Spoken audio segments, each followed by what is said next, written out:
Start करते हैं। अच्छा, आप ना अपनी वैल्यू मैच करते जाएं जरा। सबसे पहले सेल में कोई रोला नहीं था, आपकी सेल बिल्कुल ठीक थी, आप अपनी सेल ओके करें 131943, ना क्वेश्चन के अंदर कोई शेयर रिटर्न था ना डिस्काउंट अलाउड था। अब सवाल हल करने का तरीका भी सीखते जाएं। पहला पार्ट के अंदर ना यहाँ इसके अपने नंबर होंगे, चाहे 1 हो 0.5 हो या जितने भी हो। पहले पार्ट के अंदर तीन चीजें आएंगी, वो एक बॉक्स बनेगा, sale minus sale return minus discount allowed या कोई एरर नहीं, वो बॉक्स बना होगा, बॉक्स पर क्लिक करोगे। अभी जो हम कर रहे हैं क्या नहीं, अभी तो कुछ नहीं करने की जरूरत। अभी तो मैं ये बता रहा हूं कि आपके पास फर्स्ट जो बॉक्स होगा ना वो रेवेन्यू का होगा। फर्स्ट बॉक्स सेल और रेवेन्यू एक ही होता है। अब इसके अंदर बॉक्स कुछ इस तरह से बना होगा, इस तरह वैल्यू लिखी होगी। अगर सेल आपकी सपोज 500 रुपए की है ना और सेल रिटर्न 10 रुपए है तो, और डिस्काउंट अलाउड 10 रुपए है, इस तरह से लिखा होगा 500 माइनस 10 ऐसे लिखा हुआ मिलेगा हमें चार ऑप्शन में। अब चार ऑप्शन कैसे आएंगी, एक ऑप्शन होगी ये वाली, एक ऑप्शन होगी 500 माइनस 10, सिर्फ एक चीज माइनस की होगी, एक ऑप्शन होगी कुछ भी माइनस नहीं किया होगा। तो हमने ये देखना है कि अच्छा ये तीन चीजें पूरी हो रही हैं या नहीं हो रही क्वेश्चन के अंदर, तो हम लिख देंगे रेवेन्यू अपना। अगला बॉक्स होगा कॉस्ट ऑफ सेल का। अब कॉस्ट ऑफ सेल में इस तरह से नहीं लिखा होता जिस तरह हम लिखते हैं, ऐसे ही एक लाइन में लिखा होगा सीधी, opening stock plus purchase, carriage in अगर हैगा तो वो ऐड हुआ होगा, डिस्काउंट रिसीव्ड होगा तो माइनस हुआ होगा, परचेज रिटर्न होगा तो माइनस होगा, और क्लोजिंग स्टॉक भी माइनस हुआ होगा।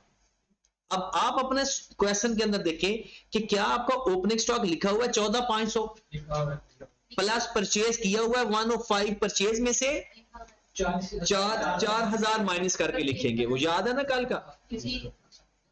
तो इसमें से 4000 माइनस करके हम स्टार बना देते हैं, क्योंकि अभी एक काम इसका भी रहता है, ड्राइंग्स में भी लिखना है। इसका जो परचेज का बैलेंस आएगा 101950, ठीक है।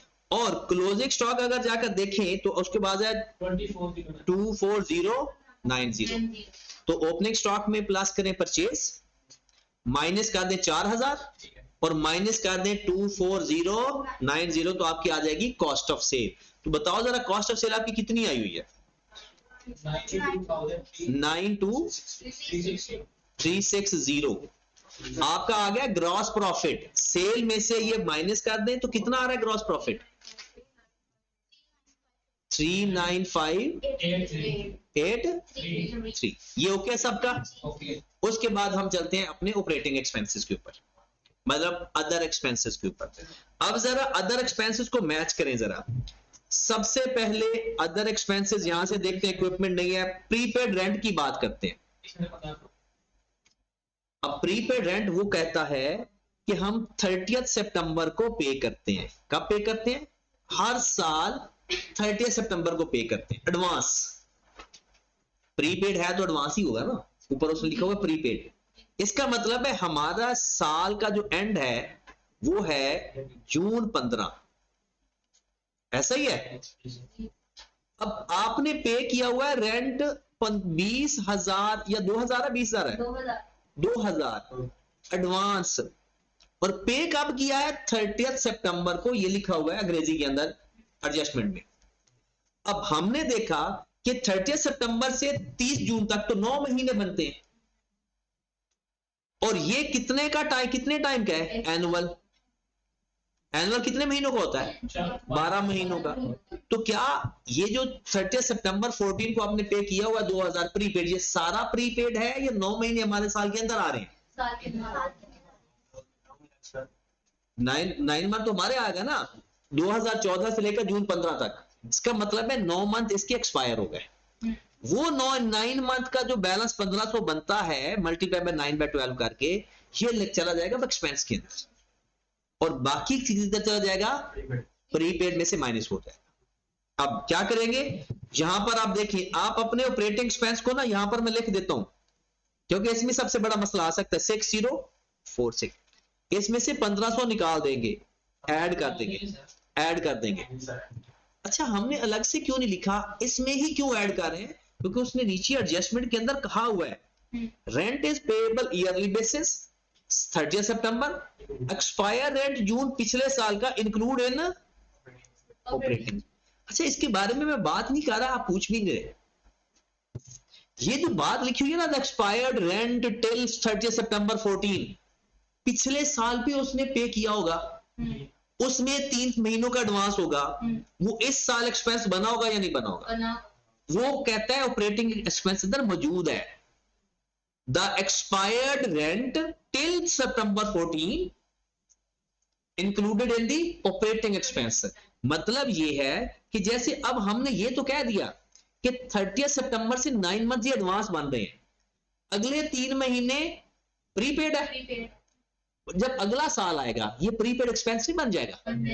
तो इसका मतलब है पिछला भी तो प्रीपेड होगा, वो ऑपरेटिंग एक्सपेंस के अंदर पहले से मौजूद है। इसमें से भी 1500 एक्सपेंस के अंदर लिख देंगे जाकर, बाकी बच गया 500 भी एक्सपायर नहीं हुआ, वो एसेट में जाएगा। तो इसका मतलब है ये 1500 इसमें ऐड कर दिया हमने और इसमें से 1500 माइनस कर दिया। अब आप अपने प्रीपेड रेंट में देखो, करंट एसेट में क्या आपने 500 लिखा हुआ है वहां, वो टिक करते जाओ। आपका सेल ठीक है, ग्रॉस प्रॉफिट तक आपका ठीक है। अभी आप ऐसा करो, जाकर अपना टिक कर दो प्रीपेड रेंट 500 है या नहीं, करंट एसेट में जाकर देखो। करंट एसेट में अगर प्रीपेड रेंट लिखा हुआ है 2000 नहीं होना चाहिए, 500 होना चाहिए, क्योंकि 1500 को तो एक्सपायर हो गया। अब आगे चलते हैं, अगली एडजस्टमेंट, इसको भी ओके करते हैं। ये 1400 रुपए की बात हुई थी कि इसके ऊपर हमने डेप्रिसिएशन लेना भूल गए, तो हमने 1400 के ऊपर लिया 20%, कितना बना 280। अब हमने ये देखना है जाकर कि क्या आपने इसमें से 280 माइनस किया और डेप्रिसिएशन के अंदर जाकर ऐड किया, तो उसमें ऐड तो करेंगे। वो तो अभी तो इसकी बात कर रहा हूं 1400 की। आप जाकर देखो क्या 2800, ये इसका जाकर ओके करें। किसके अलग अलग ही लिखना है, फिक्सचर अलग है, शॉप इक्विपमेंट अलग है, उसमें आप कर सकते हो, क्योंकि उसने कहा था कि जो रेनोवेशन एक्सपेंस है ना वो किसको डिनोट कर रहा है, fixture purchase for the shop. ठीक है, तो इसलिए अलग कर सकते हैं। अब ऐसा करें, अलग कर देते हैं। शॉप इक्विपमेंट में 5880 में से 280 माइनस कर दो, कितना आ गया 56। ये आपका नॉन करंट एसेट बन गया। और 280 हमने किस में जाकर ऐड कर दिया, डेप्रिसिएशन में। वो 1120 कौन सा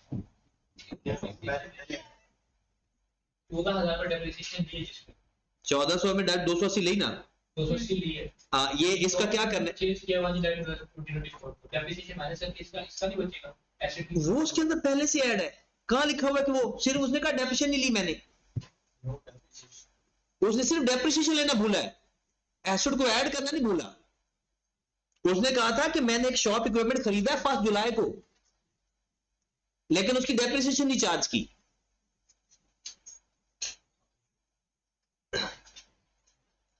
उसने सिर्फ डेप्रिसिएशन लेना भूला है। 1400 ऑलरेडी शॉप इक्विपमेंट के अंदर मौजूद है। हाँ जी, ये ओके हो गया। नेक्स्ट देखिए, रेनोवेशन एक्सपेंस 5500, कहता है ये रेनोवेशन एक्सपेंस असल में क्या था, फिक्सचर ऑफ द शॉप। तो अगर ये फिक्सचर ऑफ द शॉप है तो फिर इसको तो नॉन करंट एसेट में होना चाहिए। यहां से तो ये खत्म हो गया, पूरे का पूरा 5500 जीरो कर दो। इसको किस में जाकर ऐड करो, अलग से नॉन करंट एसेट के एक हेड बनाएंगे फिक्सचर के नाम से 5500, और इसका 20% कितना आया था 1100।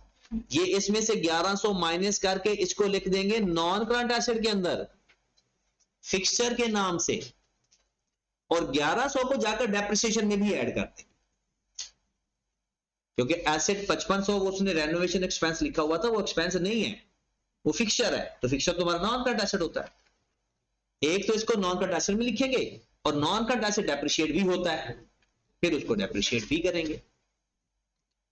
तो अब आपका देखो जरा, फिक्सचर के नाम से 4400 लिखा हुआ है, अपने नॉन करंट एसेट में फिक्सचर ढूंढ लो। क्या फिक्सचर 4400 से लिखा हुआ है, मिल गया। और उसके बाद यहां पर अपनी डेप्रिसिएशन भी ओके होगी, खत्म होगी। डेप्रिसिएशन में 1100 और ऐड करो, बताओ जरा आंसर कितना आ रहा है? 2075 प्लस 280 प्लस 1100।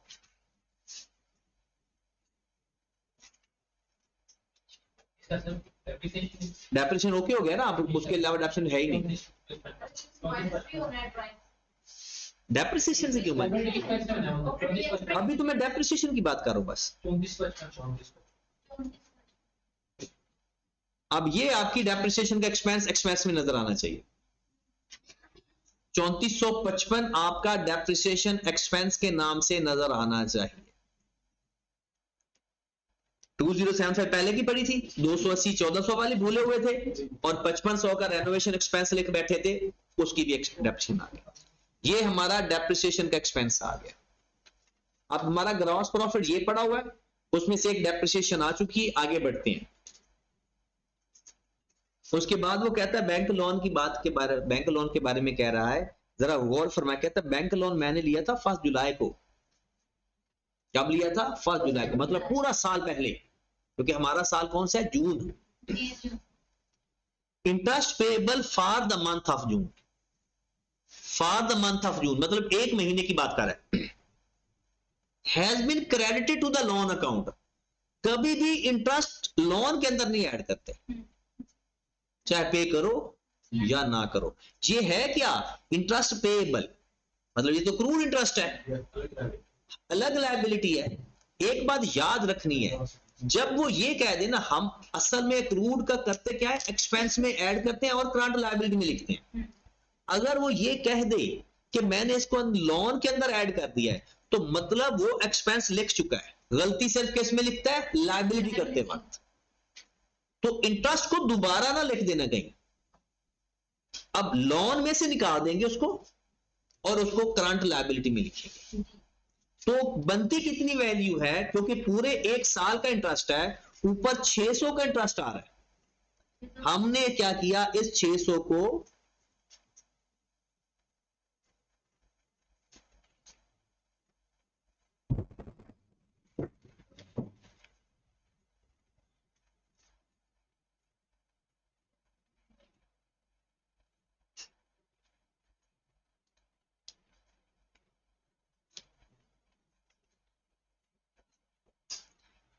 हाँ जी, इस 600 को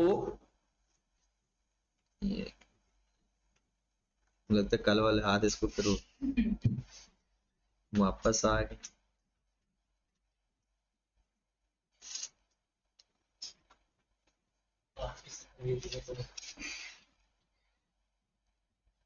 हाँ जी, 600 को 12 पे डिवाइड करते हैं तो आ गया 50, क्योंकि 1 महीने का इंटरेस्ट पेएबल है।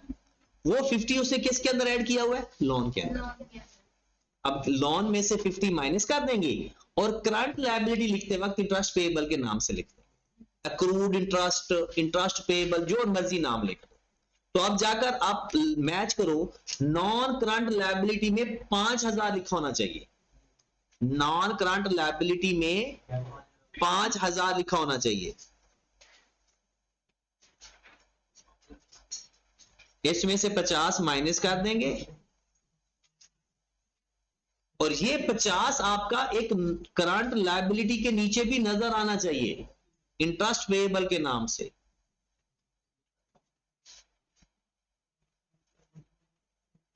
इंटरेस्ट पेएबल के नाम से 50 आपका नजर आना चाहिए। ठीक होगी बात? अब जाके चेक करें क्या नॉन करंट लायबिलिटी में आपका 150 लिखा, उस पर 5000 लिखा हुआ है, टिक कर दें। इंटरेस्ट पेएबल भी करंट लायबिलिटी में 50 से लिखा होना चाहिए, उसको भी जाकर टिक कर दें। ये एडजस्टमेंट भी होगी, ये भी हो गई, ये भी होगी, रेनोवेशन वाली भी होगी, ये भी होगी, बैंक लोन वाली भी होगी। फिर आगे उसने 4000 की ड्राइंग्स की हैं। एक तो 4000 हमने परचेज में से माइनस कर दिया, दूसरा जाकर इक्विटी के नीचे माइनस भी करेंगे। तो जाकर वहां देखें 4000 आपने लिखा हुआ है दोनों जगह पे या नहीं। फिर उसके बाद लास्ट एडजस्टमेंट आ गई, 215 आपके पर्सनल एक्सपेंस है और 725 में 5 महीने का एडवांस है। ये आपने लिखे हुए थे अलग से, इसमें से 215 माइनस कर दें, ये तो ड्राइंग थी और 725 में से कितना एडवांस है? 725 मल्टीप्लाइड बाय 5/12 कितना आया था? 300। ये यहां से 302 माइनस करेंगे और ये भी कहां जाकर लिखेंगे? ये लिखेंगे करंट एसेट के अंदर, ये लिखेंगे ड्राइंग्स के अंदर। अब इसका नेट आंसर बताएं। 6046 प्लस 1500 माइनस 215 माइनस 302 कितना? 70। डन है। ये आपके ऑपरेटिंग एक्सपेंस आ गए। अब जरा मैच करना शुरू करें। आपका ऑपरेटिव ग्रॉस प्रॉफिट ओके हो गया था। क्या डेप्रिसिएशन 3455 है? टिक करो। क्या आपके ऑपरेटिंग एक्सपेंस 7029 है? टिक करो। क्या यूटिलिटी एक्सपेंस 1060 है? 1060 यूटिलिटी एक्सपेंस नहीं मिल रहे? टिक करो। व्हीकल एक्सपेंस है? ओके। Salaries and wages 10,250।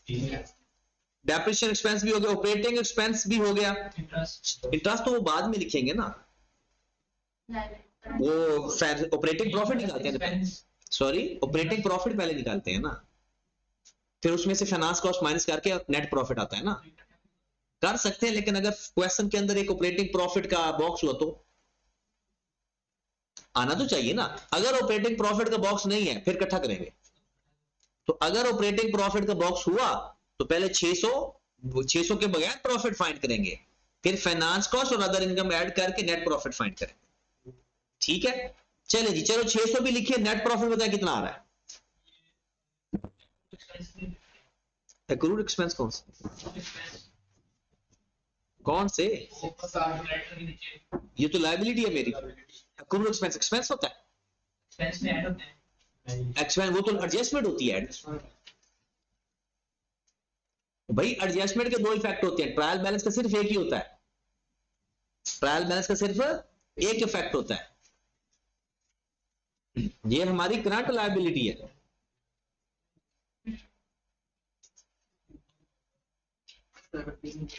हाँ जी, बताया जरा प्रॉफिट बताया अपना, नेट प्रॉफिट। जो एक्सपेंस मैंने बताए हैं बस यही है। कितना आ रहा है नेट प्रॉफिट? 15,984। चेक करें जरा सारे लोग, अपना अपना प्रॉफिट ये फाइंड करें। अगर ये गलत है तो फिर और सही कर लेते हैं इसको।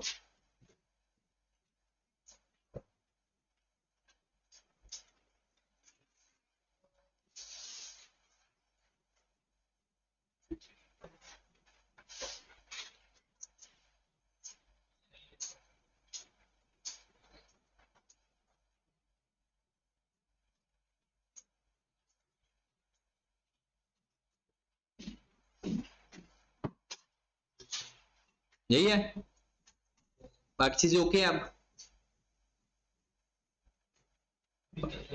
नहीं, ये इसका ओके हो गया, ये सबका यही है। चलिए, अगर कोई बात इसमें से जैसे आपने 60 वो लिख दिया, किसी और ने कुछ लिख दिया तो पूछें। मेन हमारा पर्पज ही यही है कि इस टॉपिक को तो 20 नंबर इस टॉपिक यार, तो टोटल तो 24 है। किसमें लिखते हैं? हाँ, फिर तो नेट प्रॉफिट आता है। सारे एक्सपेंस माइनस कर दोगे ना, नेट प्रॉफिट आएगा। ऑपरेटिंग प्रॉफिट इंटरेस्ट और अदर इनकम को निकालने से पहले वाला होता है। उनको माइनस से उसको लिखे बगैर पहले प्रॉफिट फाइंड करेंगे। एक प्रॉफिट आएगा उसे बोलते हैं ऑपरेटिंग प्रॉफिट, फिर उसके बाद फाइनेंस कॉस्ट माइनस करेंगे, फिर अदर इनकम माइनस कर प्लस करेंगे ऑपरेटिंग प्रॉफिट में, फिर नेट प्रॉफिट आ गया।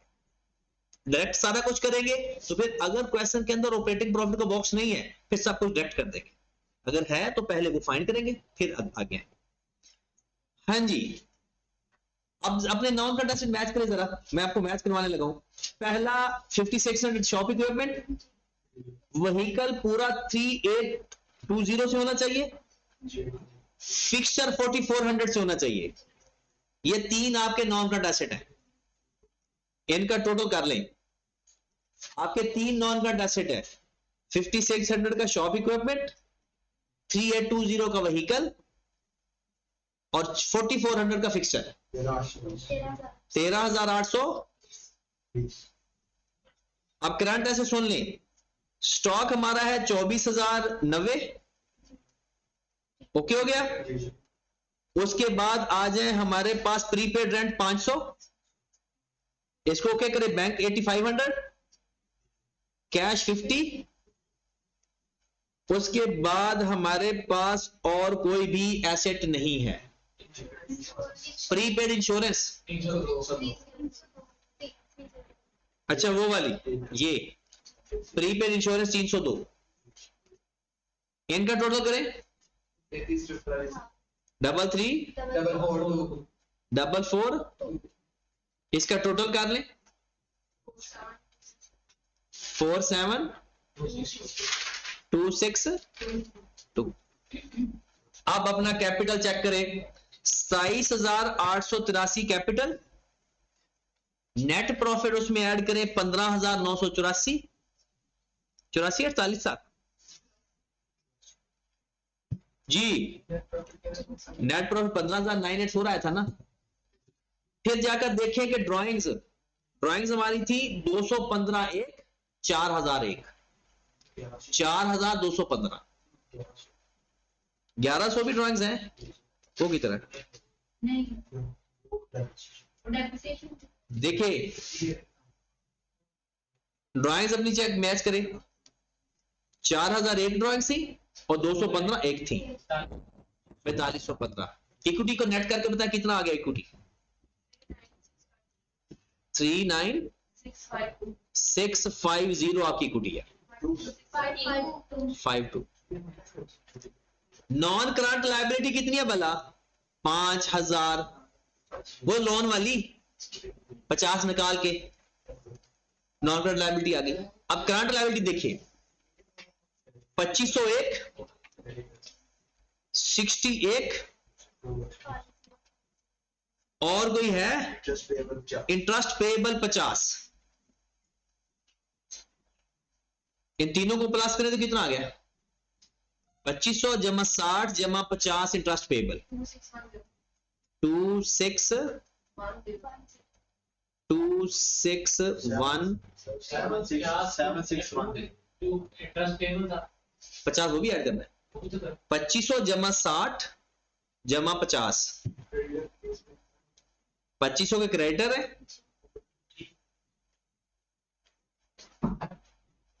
कितना आ गया 2610, 2610।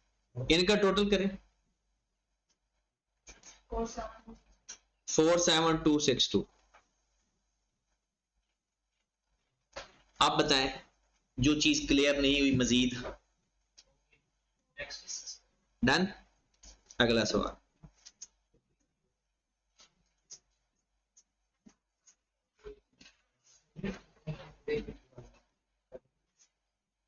तीसरा क्वेश्चन अभी रहने दें, तीसरा सवाल नहीं, अभी चौथे पे आ जाए, थोड़ा लेंथी है, चौथे पे आ जाए।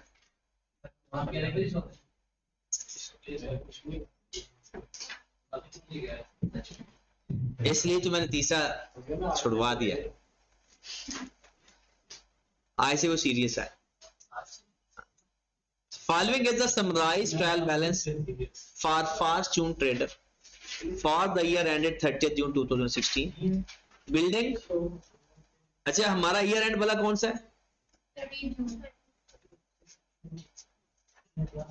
accumulated depreciation प्लांट, उसकी accumulated depreciation stock in trade, purchase return, cell return, capital, selling and admin expense.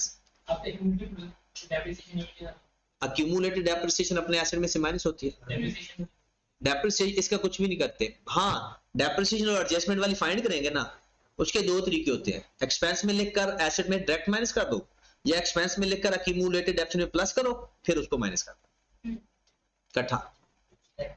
accumulated depreciation तो हम माइनस ही करते हैं ना एसेट में से। 12% बैंक लोन का मतलब है जो आपने लोन पे करना है ना उसके ऊपर रेट ऑफ इंटरेस्ट कितना है, 12%। Trade receivable provision for doubtful debt 180, pre payments and other receivable trade and, सबसे पहले मेथड ऑफ डेप्रिसिएशन क्या है? Return down value. बिल्डिंग का 5%, मशीन का 10%। मुझे ये बताओ, ये डेप्रिसिएशन डायरेक्ट अप्लाई करेंगे या क्यूमुलेटेड डेप्रिसिएशन माइनस करके अप्लाई करेंगे? जरा फोकस करें। माइनस करके FT depreciate is fixed assets with written down value method। तो क्या कॉस्ट पर अप्लाई होगी या बुक वैल्यू पर अप्लाई होगी? बुक वैल्यू पर कॉस्ट माइनस एक्यूमुलेटेड डेप्रिसिएशन करके रेट अप्लाई करेंगे। स्ट्रेट लाइन मेथड पे कॉस्ट पर अप्लाई होती है। पूरा 6 चैप्टर खा गए हो और अभी तक आपको ये नहीं पता। खाया नहीं हाँ अच्छा, तो आपने तैयारी नहीं की फिक्स की डेप्रिसिएशन की? यही तो मेथड पढ़े थे। स्ट्रेट लाइन मेथड में original cost per depreciation apply करते हैं और रिड्यूसिंग बैलेंस मेथड के अंदर डेप्रिसिएशन माइनस करके करते हैं। तो ये हमने क्या करना है, अक्यूमुलेटेड डेप्रिसिएशन जो गिवन है 3700 में से ये 1436 माइनस करेंगे, फिर डेप्रिसिएशन लेंगे। अगर स्ट्रेट लाइन मेथड होता तो डायरेक्ट लेते 3700 के ऊपर, और अगर रिड्यूसिंग बैलेंस मेथड हो तो माइनस करने के बाद अप्लाई करना। जो डेप्रिसिएशन आएगी उसका करेगा क्या, एक्सपेंस में लिखेंगे और अपने एसेट में से माइनस करेंगे। Closing inventory 1560। This include goods costing 35,000 returned by the customer. तो बोले ना फिर आपसे कल सवाल नहीं होना। This include goods costing 35,000 returned by a customer on 30th June 2016 but not yet accounted for. These goods were earlier sold at cost plus 40%। ये बहुत इंपॉर्टेंट कॉन्सेप्ट था। ये एक छोटी छोटी वर्डिंग की वजह से आप फंस जाते हो। 35,000 की सेल रिटर्न हुई और वो हमारे क्लोजिंग स्टॉक के अंदर मौजूद भी है, लेकिन उसकी एंट्री पास नहीं की। अब बताओ, जब सेल रिटर्न होती है उसकी एंट्री क्या होती है? Cell return debit, account receivable credit. तो इसने सेल रिटर्न भी में भी जाना है और अकाउंट रिसीवेबल में से माइनस भी होना है। दोबारा सुने, कहता है 35,000 हमारे स्टॉक के अंदर एक ऐसी अमाउंट शामिल है जो कस्टमर ने वापस की है, लेकिन हमने उसको अकाउंट फॉर नहीं किया हुआ, but not yet account for. तो इसका मतलब है हमने सेल रिटर्न नहीं लिखी। फिर तो अगर हम सेल रिटर्न लिखते हैं तो क्या करेंगे, cell return debit, account receivable credit. Amount कितनी होगी? 35,000 नहीं, ये तो इसकी कॉस्ट है। अब दोबारा एक दफा सुन ले पूरी बात। जब गुड्स वापस आती है ना, मैं अज्यूम करता हूं मैंने 100 रुपए की चीज 130 रुपए में बेची, राइट? ये चीज वापस आ गई। जब मैंने उसको बेची होगी तो एंट्री क्या पास की होगी, अकाउंट रिसीवेबल टू सेल 100 से या 130 से? 130 से। वो चीज वापस आ गई, रिटर्न हो। अब मैंने रिटर्न को ना क्लोजिंग स्टॉक के अंदर लिख देना है और अपनी ये एंट्री भी रिवर्स कर देनी है। ये वाली एंट्री पास कर दूंगा कितनी अमाउंट से? अभी भी बात खत्म नहीं। अब मुझे ये बताओ, मैंने 100 रुपए वाली चीज बेची थी 130 रुपए में, वो चीज वापस आई, मैं स्टॉक में 130 से वापस ऐड करूंगा या 100 रुपए से ऐड करूंगा? 100 रुपए से ऐड करूंगा। और सेल रिटर्न की एंट्री क्या 100 से पास करूंगा या 130 से पास करूंगा? तो कॉस्ट क्लोजिंग स्टॉक के अंदर मैं उसकी असल कॉस्ट पे ऐड करूंगा, लेकिन सेल रिटर्न की एंट्री में सेल की वैल्यू से पास करूंगा। अब यही सवाल उसने, यही ट्रिक उसने इसमें आजमाया है। कहता है दिस इंक्लूड किसके अंदर? 15,060 के अंदर, 1560 के अंदर 35,000 ये इसकी कॉस्ट है। Goods costing 35,000। कहता है वो वापस आई, हमने उसकी एंट्री पास नहीं की। एक तो हमने उसको क्लोजिंग स्टॉक में ऐड करना है, दूसरा उसको सेल रिटर्न में की एंट्री पास करनी है। बताओ वो क्लोजिंग स्टॉक के अंदर ऐड हो चुका है या नहीं? क्योंकि दिस इंक्लूड क्लोजिंग स्टॉक के अंदर शामिल है, ये तो काम हो चुका है। और है भी कितनी अमाउंट से शामिल? 35,000 से। लेकिन सेल रिटर्न की एंट्री 35,000 से नहीं पास होगी। उसके ऊपर लगाएंगे सीपीएस। उसमें क्या लगाएंगे? सीपीएस। ये डायरेक्ट ना किया करें, सीपीएस लगाकर किया करें। 35,000 सेल है, कॉस्ट है। कॉस्ट है, और ये है कॉस्ट प्लस 40%। मार्कअप है, तो सीपीएस बना है मार्कअप का, given over given multiplied by required. अभी वही आएगा, 40% ऐड होगा, 49,000 आ रहा है। लेकिन आप ना सीपीएस बनाकर करिए करें, उसमें कोई गलती का चांस नहीं होता। 14, अब इस 49,000 का क्या करेंगे, इस अमाउंट को 14 रिसीवेबल से भी माइनस करोगे, और सेल रिटर्न में जाकर ऐड, या सेल में से माइनस, वो जो हम लिखते हैं ना सेल माइनस सेल रिटर्न, ये सेल रिटर्न में जाकर ऐड हो जाएगा। बात समझ लगी? आगे चलते हैं, ये हमारा पहला, दूसरा पॉइंट भी हो गया। तीसरा point, the loan was acquired on 1/1/16 and the principal amount is repayable in 8 equal half year installment commencing from 1/1/17. Interest is payable half yearly on 1st January और 1st July each year. ये दूसरी बड़ी important adjustment है। मैंने अभी दो adjustment के ऊपर इंपॉर्टेंट लिखवाया है। एक जो पिछली एडजस्टमेंट थी जिसमें वो इंश्योरेंस वाला मामला था, और एक ये वाली। प्रैक्टिकली सीखने की कोशिश करनी है ताकि सारे सवाल इस जैसे हो जाए। आपने लोन कब लिया, हमारा ईयर एंड कब है, ये हमारा ईयर एंड 30 जून 2016, राइट। आपने लोन कब लिया, 1/1/2016। तो पहले मुझे ये बताएं कि आपने जो इंटरेस्ट पे करना है वो 6 महीनों का बनता है आपके जिम्मे या पूरे साल का बनता है। ये बात मैंने आपको पहले भी बताई थी। 12 महीनों से कम इंटरेस्ट टाइम हो सकता है, 12 महीनों से ज्यादा अगर बन रहा हो तो 12 महीने लेते हैं। 12 महीनों से कम टाइम हो तो कम टाइम लेना है, 12 महीनों से ज्यादा टाइम बन रहा हो तो फिर कभी भी ज्यादा टाइम, 12 महीने पूरे लेने। 6 महीने का इंटरेस्ट फाइंड तो करो कितना बनता है, जाकर रेट है 12%, लोन जाकर ढूंढो कितना लोन लिया हुआ आपने, 5,000, और रेट कितना है, बिल्कुल पीछे देखो रेट नजर आ रहा है 12%। 12% लोन है, 12% का मतलब है रेट ऑफ इंटरेस्ट 12% है। लो जरा इसके ऊपर interest, 5,000 multiplied by 12% multiplied by 6 by कितना बनता है, 300। अच्छा, अंग्रेजी पढ़ के बताएं कि ये जो इंटरेस्ट है ये आपने पे भी कर दिया या नहीं, अंग्रेजी पढ़ के बताएं। ये आपने ना, ये असाइनमेंट हार्ड फॉर्म में चाहिए, हार्ड फॉर्म में रखनी है अपने पास। ये वाली असाइनमेंट कम से कम आपके पास हार्ड फॉर्म में होनी चाहिए। ये 10-5 पेज है, हाँ हार्ड फॉर्म में होनी चाहिए।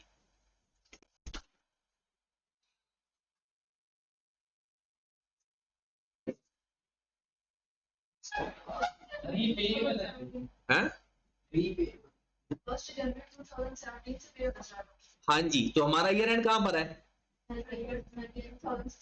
जून में। मतलब वो कहता है हर 1 जनवरी को पे होगा इंटरेस्ट और हर 1 जुलाई को पे हो रहा है, हर 1 जनवरी को और हर 1 जुलाई को पे होना इंटरेस्ट। इसका मतलब है ये 600 अभी पे नहीं हुआ, वजह क्योंकि जुलाई तो अभी आया नहीं, 1 जुलाई को पे होना है। 6 महीनों का करके वो इंटरेस्ट पे करता है, तो ये 300 अक्रूड इंटरेस्ट है। अब हम क्या करेंगे, एक इसको लिखेंगे इंटरेस्ट एक्सपेंस के अंदर और एक लिखेंगे इसको इंटरेस्ट पेएबल के अंदर। ये अंग्रेजी को अपने बड़े ध्यान से पढ़ना है, अंग्रेजी से सारी बात क्लियर होगी आपकी। सॉरी 12%, लोन 5,000 किधर लिखा हुआ है पता है, ओके 300 भी पता चल गया। अब इसको पे कब कितना हो चुका है, कितना पेएबल है, ये उस पैराग्राफ के अंदर लिखा होगा। ये कम से कम 13 सवाल है ना, तो 8 सवालों के अंदर ये एडजस्टमेंट है, 8 सवालों के अंदर। तो हम इन 8 सवालों की एडजस्टमेंट के अंदर ऐसी प्रैक्टिस करेंगे अच्छी तरह से। सॉरी, हाँ जी। अब इस 300 का क्या करोगे, एक लिखेंगे एक्सपेंस फाइनेंस कॉस्ट के अंदर और दूसरा इसको कहां लिखेंगे, करंट लायबिलिटी के अंदर। ये बात होगी इंटरेस्ट की। एक और बात भी लिखी हुई है इस पैराग्राफ के अंदर, पढ़ो जरा। हाँ, एक और बात भी लिखी हुई है उसी पैराग्राफ के अंदर, एक और बात भी लिखी हुई है, कहता है इस लोन को 8 बराबर किस्तों में पे करना है, 8 बराबर किस्तों में पे करना है, और हाफ ईयरली इंस्टॉलमेंट होगी, हाफ ईयरली मतलब एक पे करनी है और 16 इंस्टॉलमेंट टोटल पे करनी ठीक है। अब आप कहां पर हो भला ईयर एंड पे? आपका ईयर एंड क्या है? है। 30 जून 2016, यहां पर आप हो। सर ठीक है, 4 साल 4 साल का लोन हुआ, एट इक्वल हाँ 4 साल का। यहां से खड़े होके आपने इधर की तरफ देखना है, और कब तक देखना है? 30 जून 17 तक, पूरा 12 महीने देखने हैं। और आपने इसके अंदर देखना है कि मेरे लोन की कोई पेमेंट तो नहीं आ रही अगले 12 महीनों में। अब आपने 8 बराबर किस्तें पे करनी है, अगले 12 महीनों में कोई किस्त आ तो नहीं रही। देखें जरा गौर से देखें। वैसे तेरी आई कैप वाली नजर है, फिर तू कहता है मैं खुद नहीं पढ़ के आता। पहले देखें कितनी किस्तें जून पे आप खड़े हो? 2 आ रही है, दो आ रही है, एक जुलाई की और एक एक यकम जनवरी की एक जुलाई की और एक यकम जुलाई। 1 जुलाई 2016। पैराग्राफ पढ़ के बताएं कितनी किस्तें आ रही हैं इस 12 महीनों के अंदर। हर बंदा अपना पैराग्राफ पढ़। चलो आप लोगों के पास नहीं है ये पैरा, यहां से पढ़ो। मैं तो समझ लेता है सबके पास असाइनमेंट है।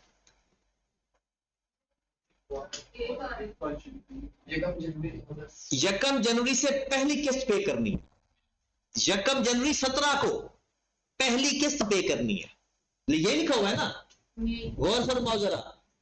कहता 8 बराबर किस्तें पे करनी है कमेंसिंग फ्रॉम 1/1/17।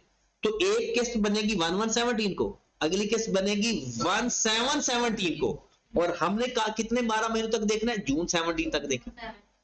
एक ही किस्त आ रही है अगले 12 महीनों में। मजे की बात बताऊं, आई कैप ने 2 किस्तें लिखी हुई थी।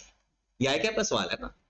आई कैप ने अपने सोल्यूशन के अंदर 1/7 वाली जो किस्त बन रही है ना, 1/7/17 वाली, वो किस्त भी सर अगले 12 महीनों वाली लिखी। 2016 में लिया, हाँ हम चेक करें 1617। देखिए एक मिनट, 1/7/11/16 को लिया लोन, पहली किस्त कब पे करनी है? हमने कर दी 1/1/17 से। तो इसका मतलब पहली किस्त हमारी बनी 1/1/17 को, हर जुलाई और हर जनवरी में पे करनी है। अगला जुलाई कब आ रहा है? बिल्कुल साल खत्म होने के फौरन बाद।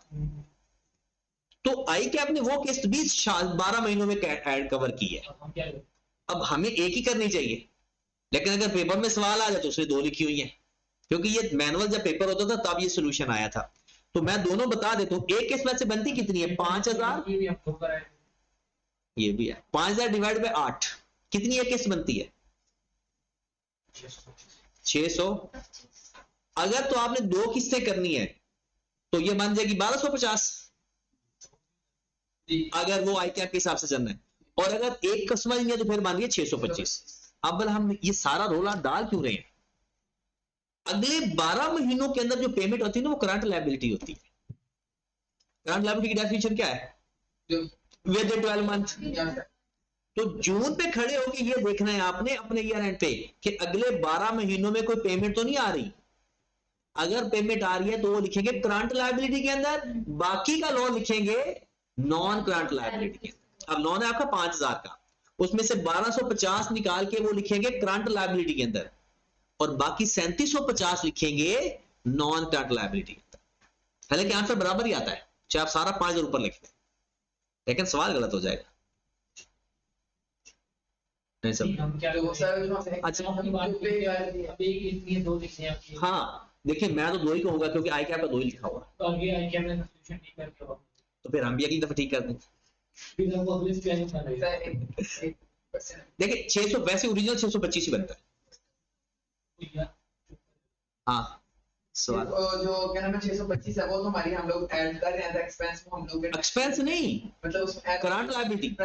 हाँ करंट लायबिलिटी उसको मानना है। अब सुने कोई अब इसका नाम भी कैसे लिखेंगे? जो तो होगा नॉन करंट लायबिलिटी के अंदर जो लिखेंगे ना, नॉन करंट लायबिलिटी के अंदर, नॉन करंट लायबिलिटी के अंदर वो लिख देंगे किस नाम से? लोन के नाम से। और जो करंट लायबिलिटी के अंदर लिखेंगे वो क्या? कोई भी नाम लिख सकते हो। उसे कुछ लोग कहते हैं करंट मेच्योरिटी लोन, क्या बोलते हैं, करंट मेच्योरिटी लोन या शॉर्ट टर्म लोन या loan with paid within 12 month, ठीक है। Short term loan, short term loan या current maturity loan, maturity loan.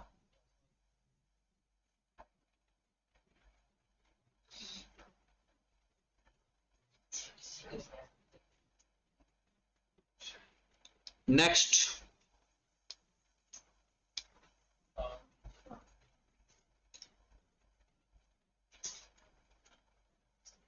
अब कितना लिखना है फिर, एक एस लिखे दो, आई कैप के मुताबिक हाँ आई क्या के मुताबिक। तो फिर इधर 3750 आएगा। शायद ये भी लिखी तो एक ही ताकि बच्चों हाँ आई कैप को तो एक ही लिखनी चाहिए, क्योंकि वो इंस्टॉलमेंट शुरू कहां से कर रहा है, अगर वो शुरू कर रहा होता ना 1 जुलाई से ही, तो फिर वो 2 आनी चाहिए। ऐसे सब लोग करते तो समझते जैसे मैंने समझा 3750 और 1250, बस ये एक इसका इंटरेस्ट वाला मामला था। 300 एक करंट लायबिलिटी में लिखेंगे, एक्सपेंस में लिखेंगे, और बाकी 300 हमने कहां लिखना है,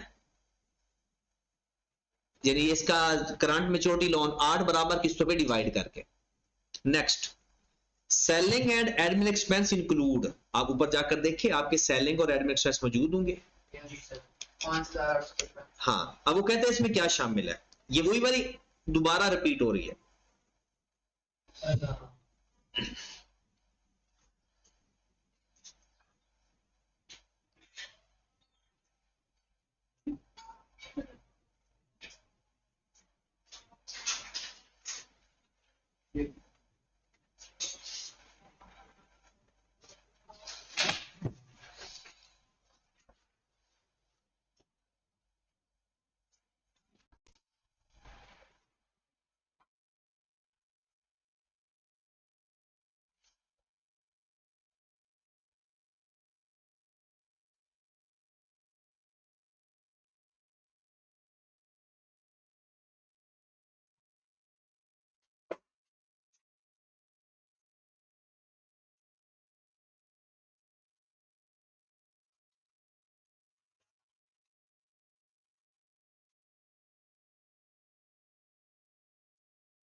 हाँ जी, fire insurance premium 430 and 240 paid for office and owner personal premises, exact वही चीज है।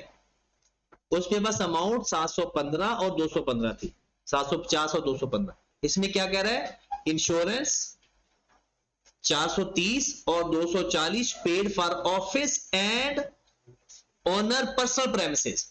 तो जो तो ऑनर की पर्सनल प्रेमिसेस की वो तो ड्राइंग्स हो गई, तो क्या वो भी एक्सपेंस के अंदर शामिल होनी चाहिए। ये ऊपर क्या लिखा हुआ है, किस एक्सपेंस के अंदर शामिल है, सेलिंग और एडमिन के अंदर। अब जो 240 है ये तो ड्राइंग्स में जाकर लिखेंगे। अच्छा, जो ड्राइंग्स के लिए चाहे वो जब मर्जी एक्सपायर, वो ड्राइंग्स ही है, उसमें कोई प्रीपेड नहीं होता। ड्राइंग्स में कोई प्रीपेड नहीं है, कोई अक्रूड नहीं है, ड्राइंग्स ड्राइंग्स ही है। तो इसको तो एज इट इज जाकर लिखेंगे। बाकी ये 31 दिसंबर तक वैलिड है। हमारा ईयर एंड क्या है, जून, और ये कब तक की पेमेंट की हुई है, दिसंबर तक। तो कितनी एडवांस पेमेंट की हुई है, 6 महीनों। तो अब क्या करेंगे, इस 430 को 6/12 से मल्टीप्लाई करेंगे, वो आ जाएगा 215। एक ही बात है। अब इस 215 का क्या करें, प्रीपेड एक्सपेंस सेलिंग और एडमिन में से माइनस कर देंगे और जाकर प्रीपेड में लिख देंगे, और इस 240 का क्या करेंगे, ये सारा माइनस सेलिंग और एडमिन में से माइनस कर देंगे और जाकर ड्राइंग में लिख देंगे। इसका एडवांस वगैरह नहीं निकालना। आगे बात, ये भी रेंट भी शामिल है।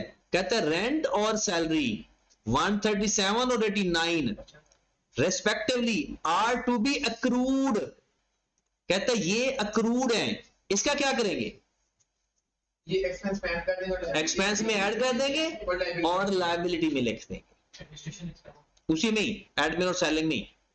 आखिरी बात डाउटफुल डेट की। हाँ वो शामिल हैं, लेकिन वो वाले शामिल हैं जो पे हो चुके हैं। जो एक्रूड है वो अब मजीद शामिल कर देंगे। एक्रूड तो शामिल नहीं होते ना उसके अंदर, वो हम ऐड करते हैं। ठीक होगी बात, आगे चलते हैं। प्रीपेड कहता है provision for doubtful debts reduced by 30,000। जरा मुझे बताओ आपका ब्रॉड डाउन कितना है अलाउंस का, अलाउंस फॉर बैड डेट्स का ब्रॉड डाउन कितना है, 180। कहता है रिड्यूस बाय 30, रिड्यूस बाय 30 कितना करना चाह रहा है, 150। अगर वो लिखता रिड्यूस टू 30 फिर 30 कैरी डाउन होता। अब वो कहता है रिड्यूस बाय, इंक्रीज बाय कहे तो ओपनिंग में ऐड करके लिखते हैं, रिड्यूस बाय कहे तो ओपनिंग में माइनस करके लिखते हैं। मतलब आपका अलाउंस 180 है, वो कहता है इसको 30 से डिक्रीज कर दो, तो ये था ब्रॉड डाउन। और कैरी डाउन कितना आ गया अलाउंस फॉर बैड डेट्स का, 150, क्योंकि 30 से आपने उसको रिड्यूस कर दिया। अब इसका क्या करते हैं, याद हो आपको, इक्वेशन बनाएंगे बैड डेट्स की। बैड डेट्स है ही नहीं, प्लस करेंगे कैरी डाउन, माइनस करेंगे ब्रॉड डाउन, माइनस करेंगे रिकवरी, वो भी नहीं है, आंसर आ गया -30। अब इस -30 को या तो अदर इनकम में लिख दो या एक्सपेंस में से माइनस कर दो, दोनों जो जहां से मर्जी कर लो। एक्सपेंस में बेस्ट एक्सपेंस में माइनस करना होता है, एक्सपेंस में से जाकर माइनस कर दो या इसको अदर इनकम में लिख दो। और अकाउंट रिसीवेबल में कितनी अमाउंट जाएगी, अकाउंट रिसीवेबल कितने गिवन है क्वेश्चन के अंदर, बताओ जरा, 3600। एक माइनस करूंगा 49 और एक माइनस करूंगा 150। ये 49 कौन सा भला, सेल रिटर्न वाला, और ये 150 कौन सा है, carry down of allowance for bad debts, carry down of. हाँ मुझे बता दो अगर आपको टेंशन हो रही है, अकाउंट रिसीवेबल की इक्वेशन बताओ क्या, अकाउंट रिसीवेबल की debtors minus adjustment minus carry down of allowance, यही तो है। तो डेटर हमारे 3600 के हैं, एडजस्टमेंट की वजह से 49 माइनस हो रहे हैं और 150 हमारा कैरी डाउन है। ओके होगी बात। ये क्वेश्चन आपने अटेम्प्ट करना है, ये मुश्किल सवाल नहीं है, मुश्किल सवाल तो फिर आएगा एक, वो इंशाल्लाह कल देखेंगे, टाइम अच्छा खासा होगा हमारे पास।